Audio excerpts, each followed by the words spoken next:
Today's video will be shot from my office, and as you can see, there is a really nice sight from the fifth floor of the University Terrace building in the University of Alberta. So here we are facing south, and we have a lot of snow, and the site is, pretty much good. In today's video, I'm gonna tell you about a conference I attended last week in Montreal. It was on November 28th, and it was quite a big event on public health called in French les Journées Annuelles de Santé Publique, which happens every year on 3 days, and a lot of parallel conferences on various topics. And this year there was a session about occupational cancer, and that's what I'm gonna deal with right now. So first of all, we had a really interesting communication provided by Paul Demers, who is working in the Occupational Cancer Research Center of Canada, and he was talking about the recent report released about the burden of cancer in Canada. And I will provide you the link below for you to go a little more in depth with this really interesting report, and I think it's worth it if you're interested with occupational cancers in Canada. So basically there's nothing really new in this report in terms of what is the knowledge of occupational cancer. It emphasizes existing knowledge and provides numbers in terms of who is exposed to several carcinogenic factors we may see at the workplaces. So of course there is a lot of asbestos, but asbestos is not the top one carcinogenic factor at the workplace. In fact, the number one is, and we may miss that, is solar radiation. It's really important to keep that.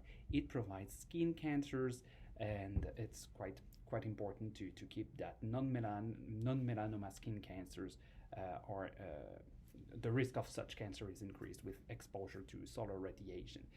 Then diesel engine exhaust fumes as well, which may be responsible for lung cancer, benzene, wood dust, silica, and formaldehyde as well. So, and a lot of others, but these few are the top first in terms of occupational exposure. So have a look to that. It's quite interesting, and it's pretty much interesting that in fact all of this knowledge is already existing. So we do have some information that should be used to tackle prevention. The second communication I was really interested with was provided by my colleague Louis Patry, who is an occupational medicine specialist and a clinical associate professor in the University of Montreal. And he was reporting a really interesting case of a 70-year-old patient who has been diagnosed with a mesothelioma, so a pleural mesothelioma, and who has been working as a hairdresser. And Louis has identified the risk factor for that mesothelioma. That was the use of her hairdresser, because in the 70s, all of the air dryers were containing asbestos. So this asbestos was released. Some fibers were released in the air, and the patient has inhaled that, and then it has been identified as the causation factor for the development of that mesothelioma. It's been seeking in the literature and has identified another case that's been reported in 2015, and I will put as well the link below about that paper about the peritoneal mesothelioma, still with asbestos exposure with air dryers. So that's quite interesting. Louis Patry has explained me that he was really inspired by the way to think about this that was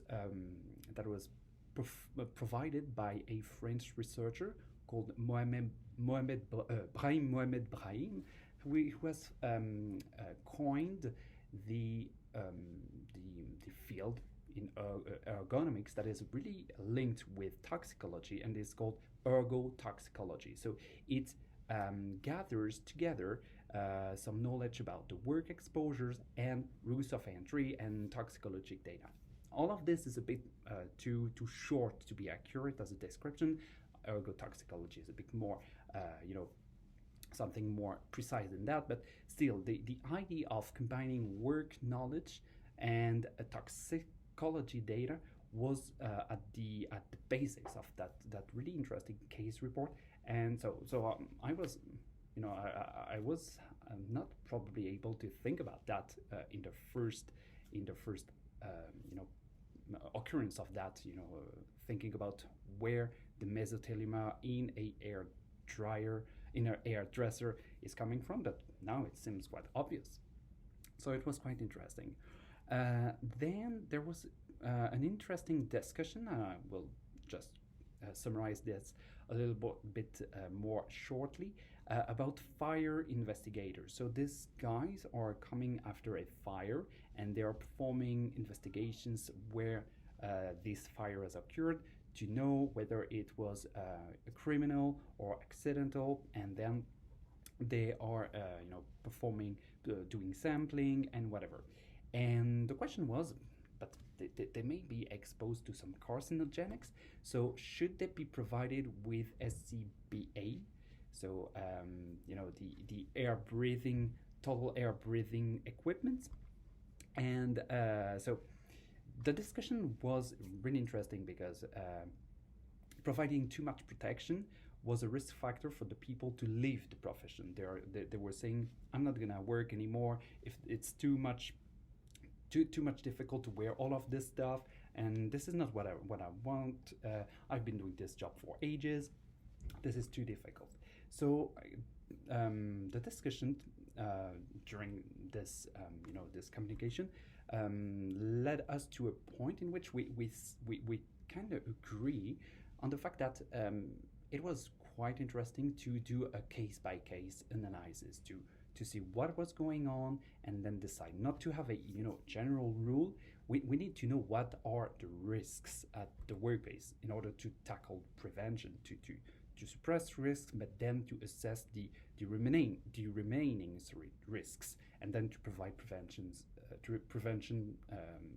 PPE or whatever according to that assessment. This was quite interesting. At the very end, we were discussing about what we can do. So we have a lot of knowledge. So now how we can translate this knowledge into action, and probably that physicians or occupational health professionals are not the good ones to change things. At some point, it should be political. But when we think about that, all of this is so slow to move. So we need to do things while there should be eventually any change in the regulations and whatever. I'm personally quite convinced, and based on some evidence, that regulations are quite useful to improve prevention. But still, if we have no strong regulation, what can we do? So I guess this is quite a remaining question. I have no final answer about that. I just know that fighting about occupational cancer is still a huge concern, and it was the topic of our last ICO Congress. So ICO is standing for International Commission on Occupational Health. We had a big congress in Dublin in 2018, and we co-signed a statement called the Dublin Statement on prevention of occupational cancer. So yeah, this statement, which is there is nothing really strong in terms of we are not going to force any country to input regulation with that statement, but yeah, it highlights this as a priority for the occupational health practitioners, and it provides also some ideas as to how we can deal with that. So all in all, it was quite an interesting conference, and I will try to put you below all of the relevant links regarding regarding that conference. So I will see you next time for another event in the field of occupational health.